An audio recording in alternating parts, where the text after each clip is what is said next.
Okay, we're going to talk about the 224 unit and choosing biblically.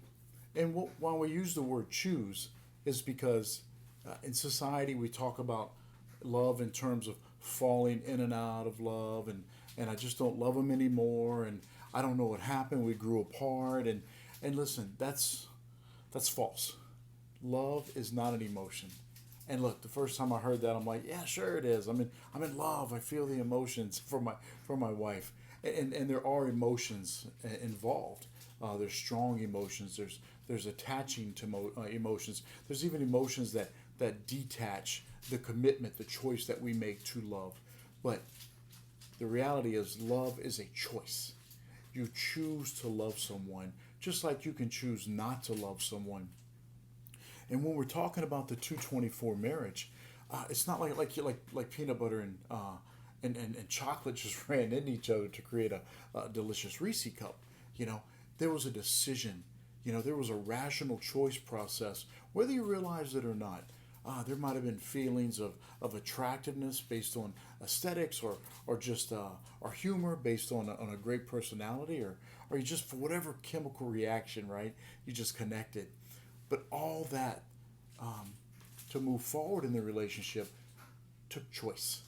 And just like it took choice to progress the relationship to maybe the first date, and then the continued dating, and then the engagement and the marriage, uh, it's also a choice to no longer love, to initiate a divorce, or separation, or to live in misery, to live in outside of God's will for you to have a happy, joyous marriage. And one of the things that's important is, in Genesis 29:11, God tells us his promise, and a promise we need to just rely upon.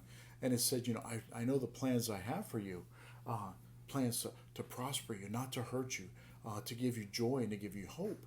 And that promise goes for everyone. And you know what? And that's a choice, because he chose to love us first.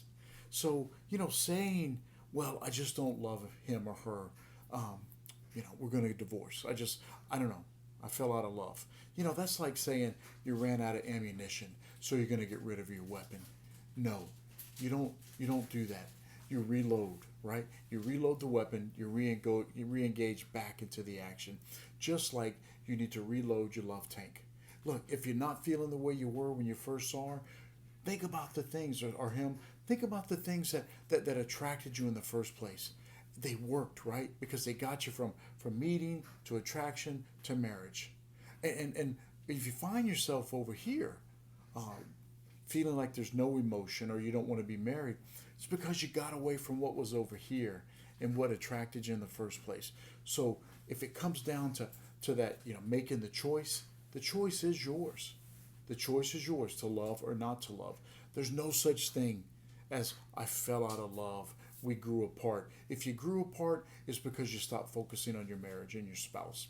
Okay? The way to grow back is to refocus on your spouse. Look, if you run out of ammunition, reload. If you run out of what you think is love, reload. Go back to the beginning and start to focus and pursue your relationship with your spouse. Guaranteed gonna fix it up, and you'll be back in the fight. You'll be back in the game. You're gonna be back in the love. So remember, choose biblically, right? Love is a choice. It's not a just swaying emotion. It's a very tangible decision that you can make right now. Listen, tell your spouse divorce is not an option, and mean it. So, Leah and I, we love you, we're praying for you, and God bless you for your service.